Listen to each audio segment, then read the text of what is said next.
Good morning, everyone. So, before getting into today's topic, let us have a small revision on the last topic. In yesterday, we were talking about risk management. We're talking about what is mean by risk and why a risk, and how to recover from the risk. And we are talking about risk management cycle.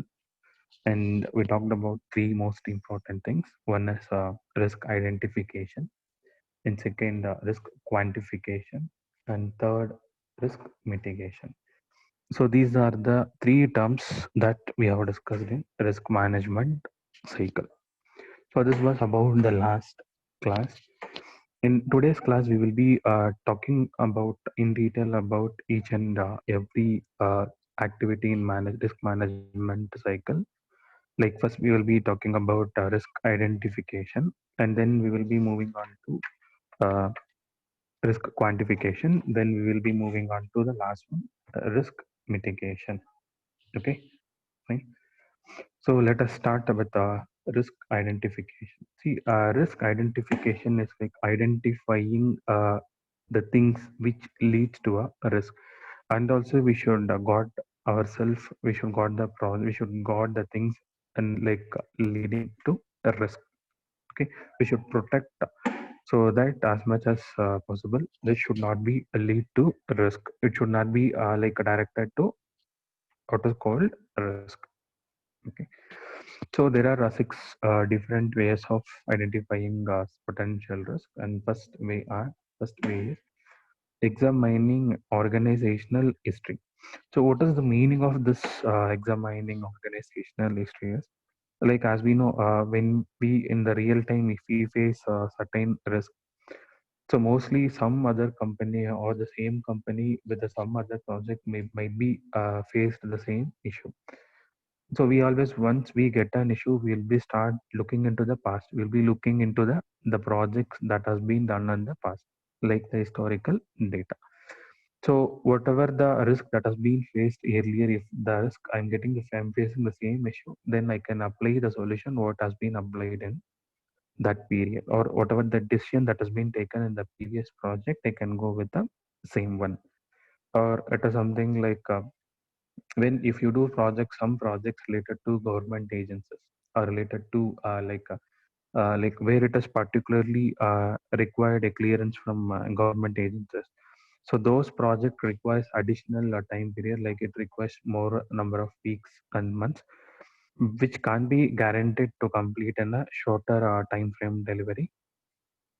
And the problems, whatever that I mean the anticipated problems again, plan whatever the strategies that is being past followed in the past, we may use the same strategies. Okay, so what we do in examining historical history is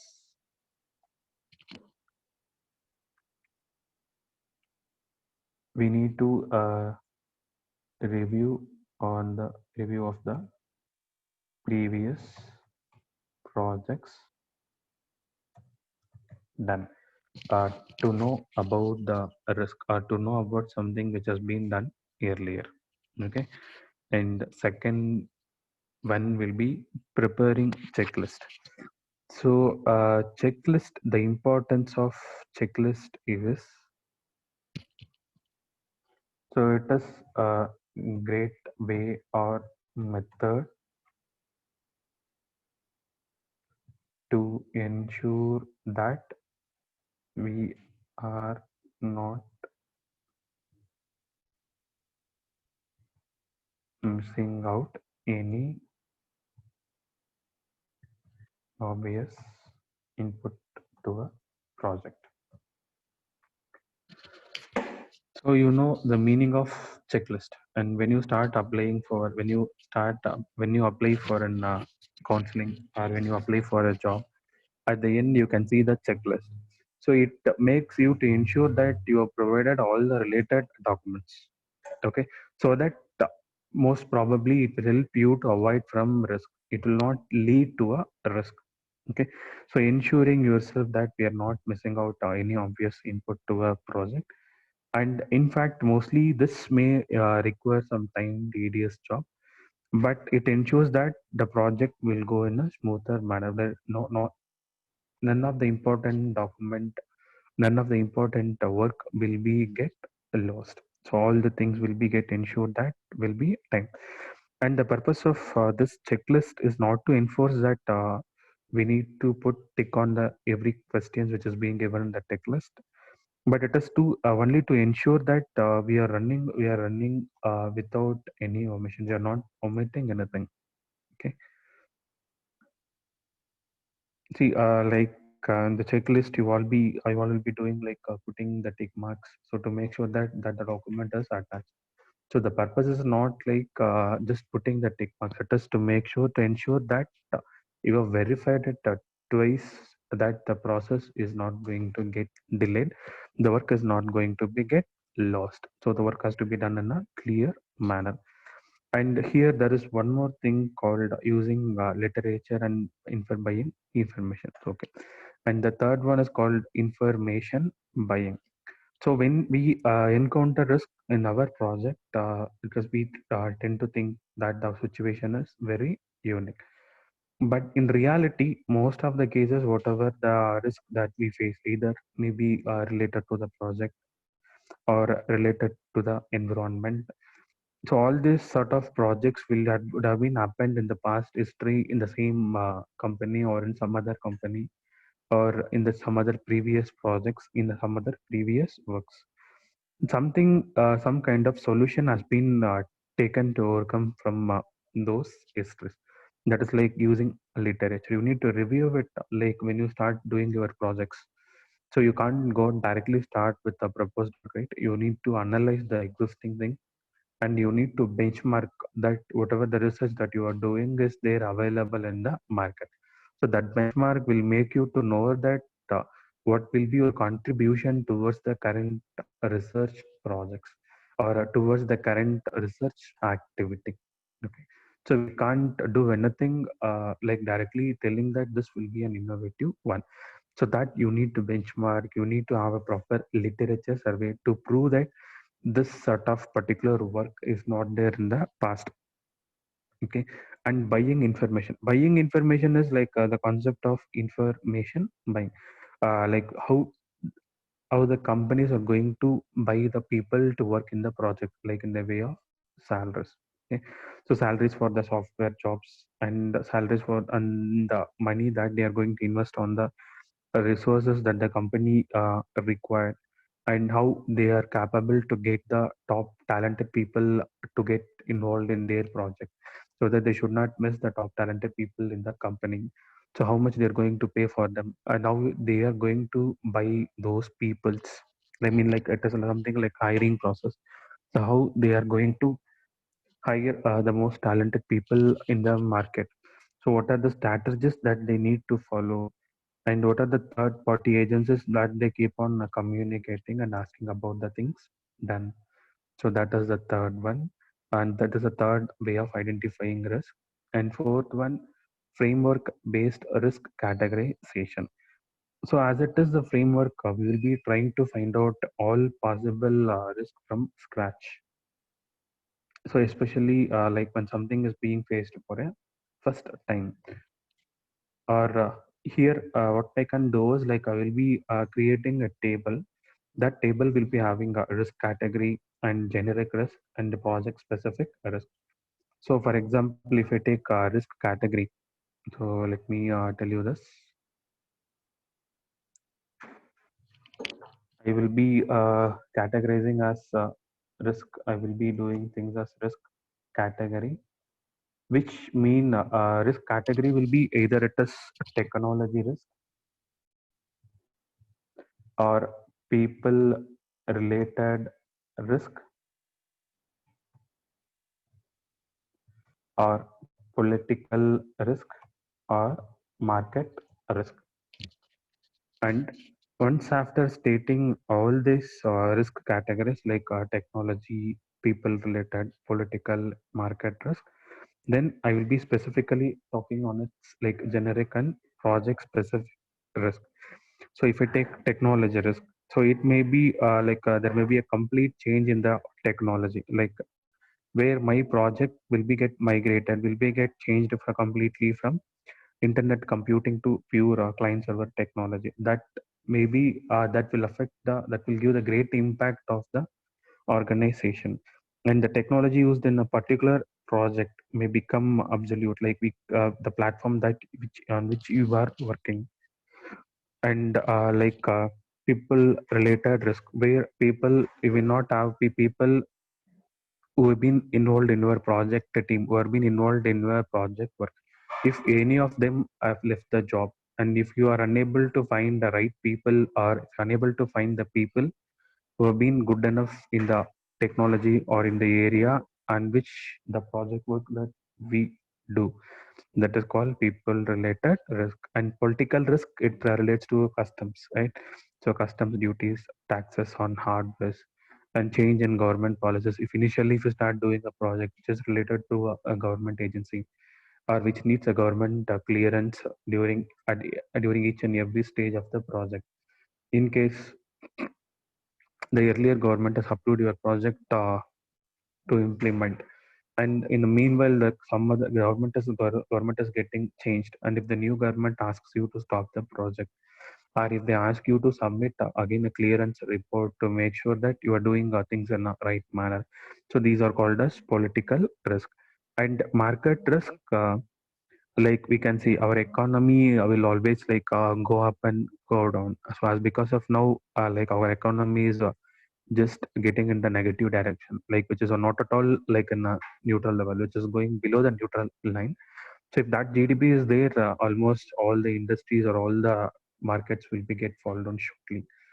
So it is one of the high risk which informs that we are going to lose our market. So we are going to lose our economy. So these are a few ways of identifying or categorizing the risk.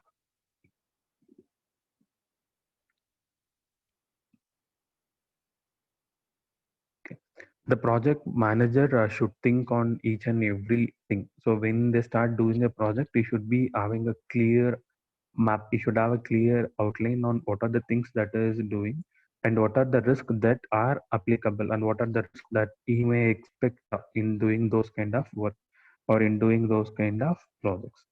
And this is about framework based risk categorization. And fifth, simulation. So this statistics-based simulation techniques are helpful in situations where the performance of the system is a major risk that has to be anticipated and planned for. Like in the internet projects, one of the biggest risks is that you don't know beforehand about traffic. You will not be knowing how that internet traffic will be. Sometimes it may lead high, sometimes it may go down. But handling this traffic, you need some kind of simulation model, so which would be a better way to help you to predict how the site would handle the traffic, and that will be help you to plan for the risk. And the last one, decision trees. So decision trees will always comes like a root node, and you mean one true will be a true or false, or positive or negative, which leads to the next level. Similarly, like addition tree will not only helping you in risk identification, will also help you in risk quantification. I mean, categorizing the level of risk, or to analyze how far the risk has to be considered. Either it will be resulting in an high impact or low impact or medium. For all those things, you can use decision tree. For example, if the present scenario of the economy is zero point 0.5, and your economy, that whatever the value that you do with the project is more than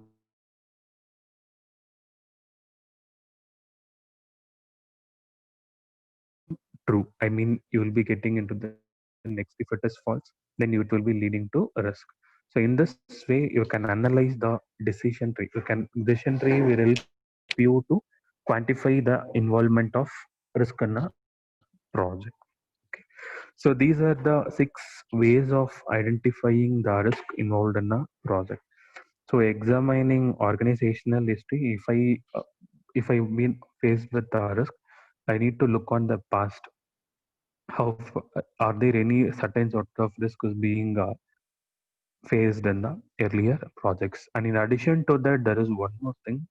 So if I get a project from a client, if he is not a new client, already if you have done a project with the same client, or ESB or some other company has been done project with the same client, you can analyze like how far he has been a relation, what is how far is relation with the company and the user, how far he is helping, how far you should not be the one bringing the requirements for change at the end of the project, or in the completion you should not ask us to go for the completion, you should not ask us to go for changing the requirement. You should not ask us to redesign it. You should not ask us to restructure it during the completion stage. So it is better to avoid those sort of customers who ask us to do or who ask us to change the things at the end without extending the deadline, or without investing without providing you the more investment, or without giving a more profit for you in doing the things. So to be simple, reviewing of the work and reviewing of the user, that is examining organizational history. And second, preparing checklist. So checklist will be in a questionnaire manner, where you will be having a set of questions, so stating that have you attached this, or have you done this or not. If you have done, then it is less prone to risk. If you are not done, then it is high prone to risk. So the impact of that incident, impact of that activity will be higher in your project. And information buying, it talks about the buying of people and the software jobs. And if you are unable to get a people, right people for the job, for right people who can work on the technology, or who can work on the project that which you have taken. So if you are unable to get those sort of people, then almost you are in the loss. And framework based risk categorization, which will help you to categorize the risk, so based on certain types, like is it related to a technology risk, or is it related to political, is it related to people means the one who gets involved in the project. It can be the developer, it can be the project team, or it can be the customer. Even sometimes customer will create a risk. So at each and every stage of your project, you will be communicating to the customer the updates. And also he will be called, the customer will be called for all the formal review meetings of a project. So he has to approve all the things. Okay. So finally you need the customer to be get satisfied. So that will bring a few more projects for your company, where you can work and excel yourself in the market. And simulation. So it is a simulation based tactics model. The example which you have taken is internet project. If we are doing a project which is entirely based on like web and internet, which depends on the internet traffic, which is always unpredictable. Sometimes it may be zero traffic. Sometimes it may be with high traffic. So you should have some certain simulation model in handling all the possible cases. Otherwise, it will make your project to go down. It is also again a risk.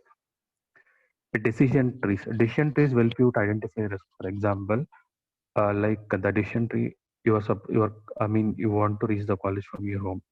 So the route node will be your home, and the time that you need to travel to project is 10 minutes. Let it be 10 minutes, or let it be half an hour. Okay, so let it be 30 minutes, and you are leaving at your home before 40 minutes. I mean, like you are leaving at 8:20. The college starts at 9. And if I take this time as the root node and left and right node, so the left will be, if the time required is 30 minutes, but you have 40 minutes to reach the college, so it is of less risk or no risk. And in case if it is like if you are leaving at 8:40, the time required is 30 minutes, so then you are at a risk. So in this way, you can construct a decision tree, which will also help you to identify as well as quantify. It means I will take the same example. So if yes, if you are leaving home at 8:30, if it requires 8:20, if it requires 30 minutes to reach the college, then it is of no risk. And if you are leaving the home at 8:40, you need 30 minutes. You are running out of 10 minutes. It leads to risk. And then what are the alternate strategies that I can make follow so that I can reach the college on time. I mean, either I can use my personal vehicle, or I can use an cab, or I can use auto or bus. So in the same case, if you are running out of 10 minutes, you need to be there at you need to complete the duration in the given time. Like you need to cover this 30 minutes in the given 20 minutes. Then you need to manage. That can be managed with your own vehicle. Okay. And second thing, if you are traveling in an auto, there are high chances of little bit, it will take some more time. And if you're traveling in a public use like bus, then that does lead to high risk. So not at all possible to reach on time. In this way, you can quantify the risk also. Other than identifying, you can also quantify the risk. So which has to be given the high priority, which has given to be given the low priority. I'm taking this example just to understand the use of decision tree in decision making and for identifying the risk. Okay. Similarly, it is applicable to all sort of projects also. I'll be talking to you a few example once when we move on to that particular topic.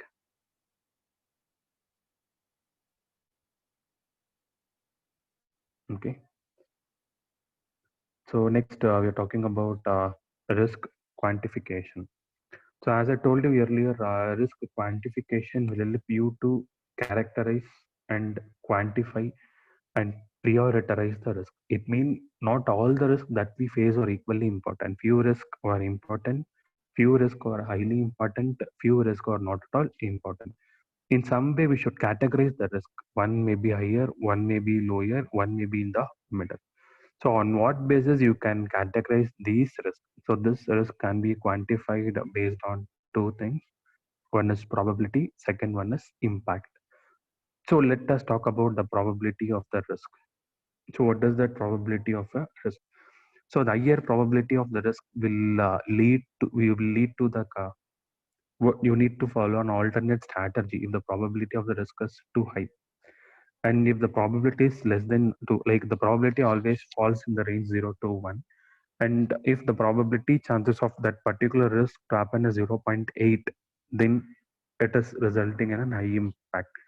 And if it is 0.1 or 0.2, it is resulting in low impact, so low risk. So based on this, you can categorize and impact of the risk. So if this, the risk or the challenge or the issue that you face, if that turns into reality, what would be the impact of it? That we will be talking an impact of risk. Okay.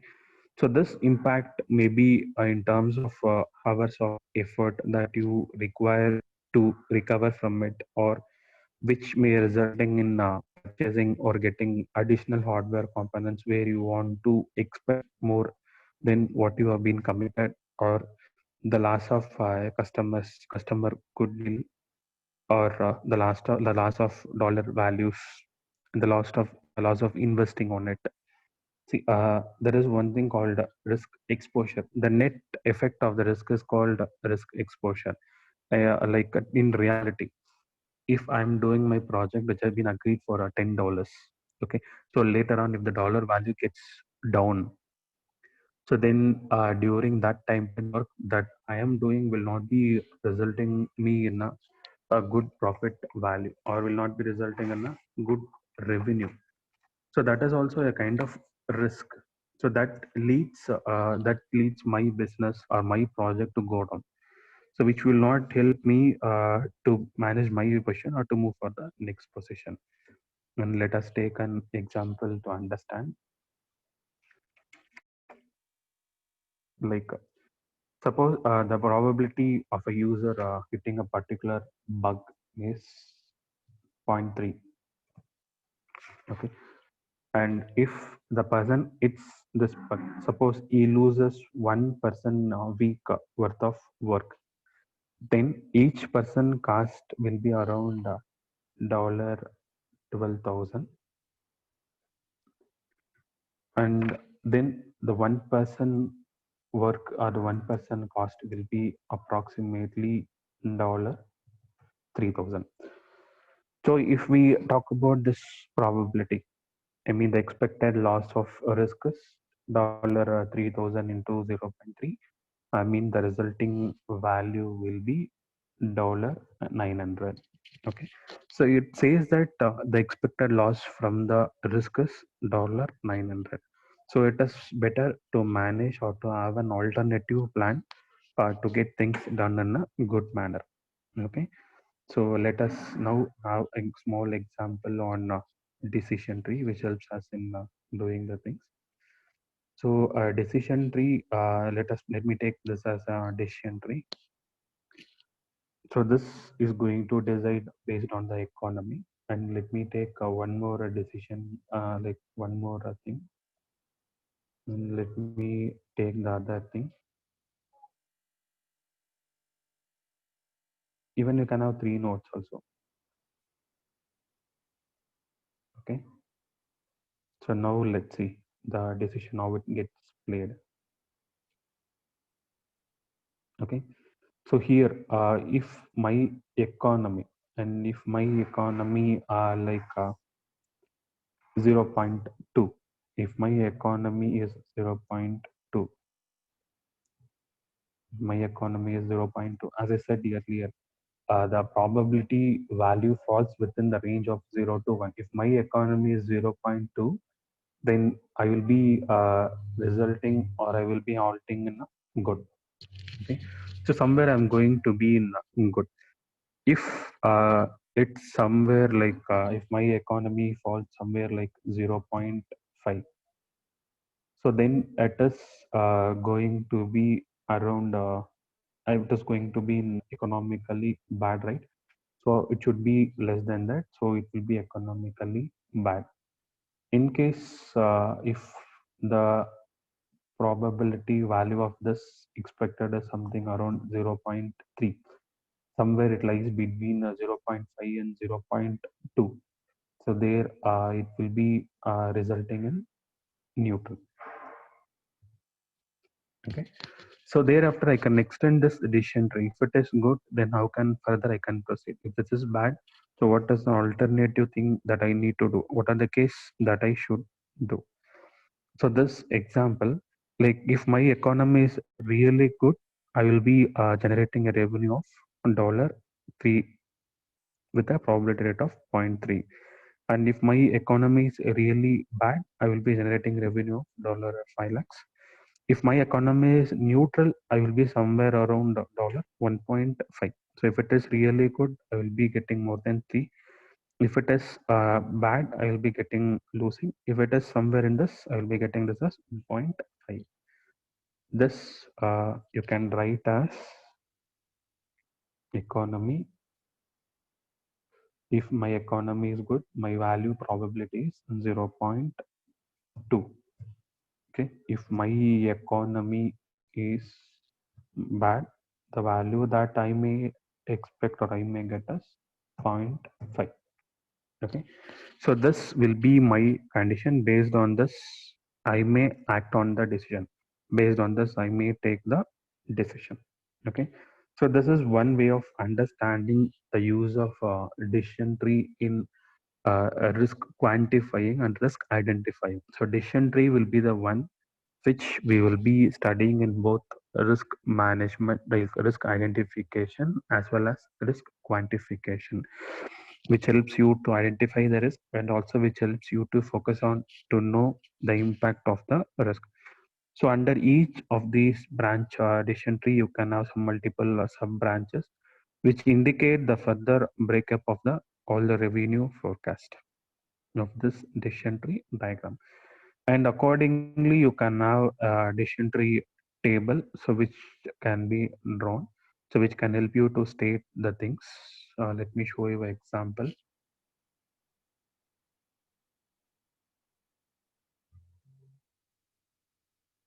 Okay. So I can have a table. My table will be talking about the state of the economy. So state of the economy is going to be good, bad, or neutral. So I can categorize this as bad, good, bad, and neutral. And second thing, what I'm going to do with this, the second field will be probability of the state. So here I got the probability values, right? So probability, if it is 0.2, it is good. If it is 0.3, neutral. If it is 0.5, it is bad. So that values will be given in this column. And next column is ultimately it is going to be the value of revenue predicted. So where I was talking about a dollar 3 million or dollar 3M or 5M or 1.0. And next column is going to be conditional probability for meeting the revenue. So how I'm computing the probability rate, like zero point 0.3 or 0.7, someone which I may get. And the last one will be how I'm going to manage this, like risk adjusted revenue. How I am going to manage this in making my project or in making I to get a good profit. So how I can make a good profit from the task. Okay. So this risk adjustment revenue, this risk adjusted revenue will give you the realistic picture of the expected revenues. So whatever that we have expected and whatever the considerations that we have taken, this last column will help you to know the present realistic picture of the expected revenues under this the probabilities that we have assumed.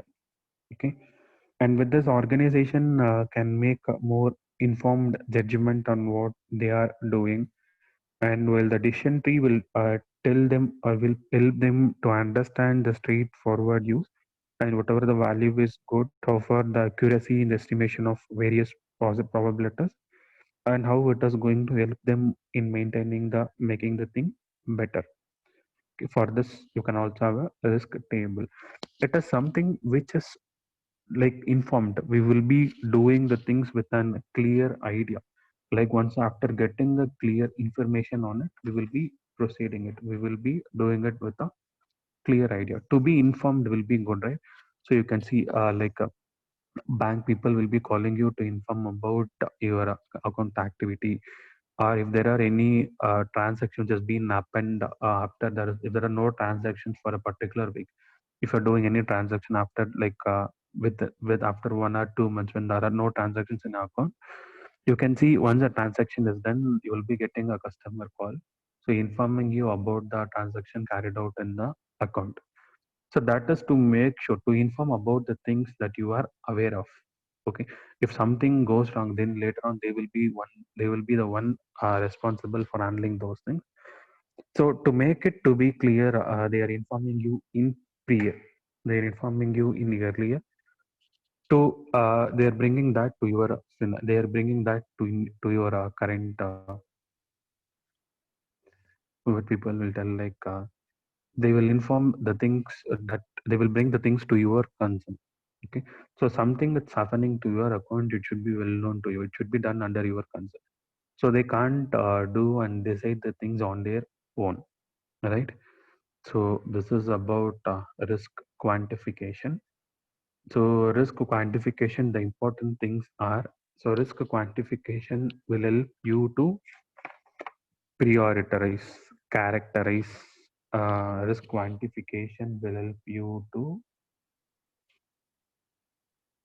and risk quantification will help you to characterize.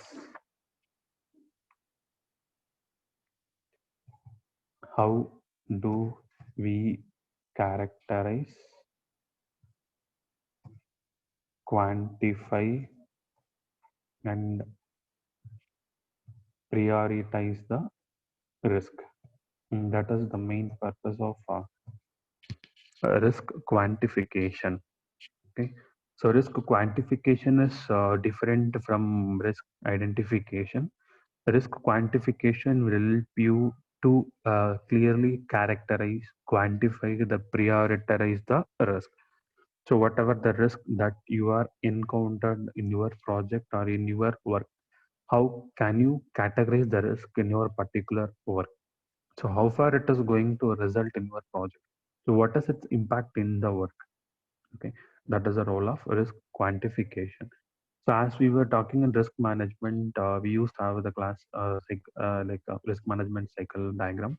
So you will be given three oval shapes. Within that, you can see risk identification, risk quantification, and third will be risk mitigation. Okay, almost all together, all three are interconnected via risk monitoring. So all three is needed to monitor the risk involved in your work, to monitor and to carry out the risk in a smoother manner. It should not lead to a daunting issues. Something which can be clear. If the problem is, if you are very clear with the problem, almost you are entered the solution. And if you are not clear with the problem, you will not at all will be able to solve it. Right? So once if you are familiar with the problem, then it will be easy for you in getting a solution.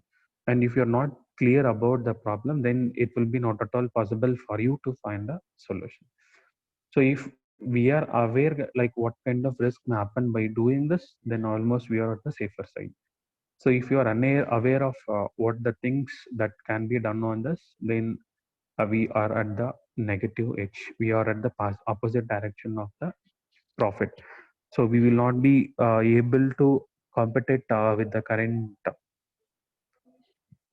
current industries in the market. We will not be able to provide the expected outcome of a project. We will not be able to satisfy the customer needs. Okay. So thereby here we have two things. One is probability and impact of the risk. So probability will tell you what are the chances of probability of like the likelihood of happening. So we used to calculate, right? Uh, when I throw a dice, so what are the chances of getting six? What are the chances of getting two? What are the chances of getting three? If I get the value two, so what is my risk in resulting my work? I will be either I will be winning the game or I will be losing the game. So this you can take, and for this you can have a risk management strategy plan, and for this you can create a decision tree, and which is easy for you since this game is well known for you. So if I get the value of six, the winning chances for me is get little bit high. And if I get a value of like five or four, it is somewhere neutral. Either I may win the game or I may lose the game. But often if I'm getting only one and two in my dice, so almost I will be losing the game. I will not be somewhere like neutral, or I will not be winning the game. So in this way, you can have a tactics. You can have a tactics. You can have a strategy for overcoming the risk. So if you are clear, like if this happens, what is the next? If this goes wrong, and followed by this, the next outcome or the next output of my project will also be resulting in wrong. So then, how should I monitor the work, or how should protect the things getting or resulting in the wrong one? It should not lead into the negative results. It should not lead to the things which we are not expected to do. And if that is the case, how I'm going to monitor it? If you are familiar, if you are known with the things, then it is easy for us to manage. And if you are unknown with things, then it is very high complicated for us to manage. In some cases, we will not at all able to manage the things. Okay. So if we are able, if you are clear with the things, then we somehow we can manage. Somehow we are capable to do the things.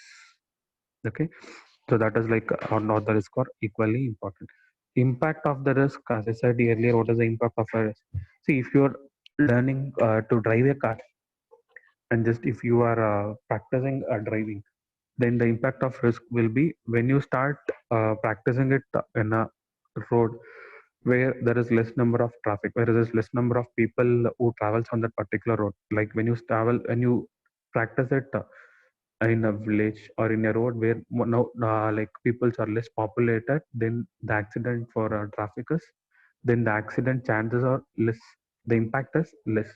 Similarly, when you practice the same thing in a highway or in a city road, the impact will be high. That is what the impact of a risk. If something gets happen, so what is impact, either bad or high or neutral. Okay. And I've given last week, I've I've sent to a Google form to fill you the surveys, and there for each and every questionnaire there will be given three options like good, bad, neutral. So it also a kind of checklist. It also kind of something which brings you the good impact. So if that has taken you the high impact, then the impact will be good. If it has resulted you in the high low impact, then that will be bad. Then it will be in neutral somewhere around. Okay. So this is about risk quantification. Our ultimate aim, our ultimate goal is to satisfy the customer requirement with the planned resource, with the planned expense, with the planned income. So we should make our project to be a successful, and which should bring some good revenue outcome, or it should bring some revenue in my project. Okay. So that will be my ultimate aim in doing the things. So this is about risk quantification and risk identification. The next we will be talking on risk monitoring and risk mitigation. So with risk mitigation and with risk monitoring, we will be concluding this risk management. And let us talk about this risk monitoring and risk mitigation in the next class. Thank you.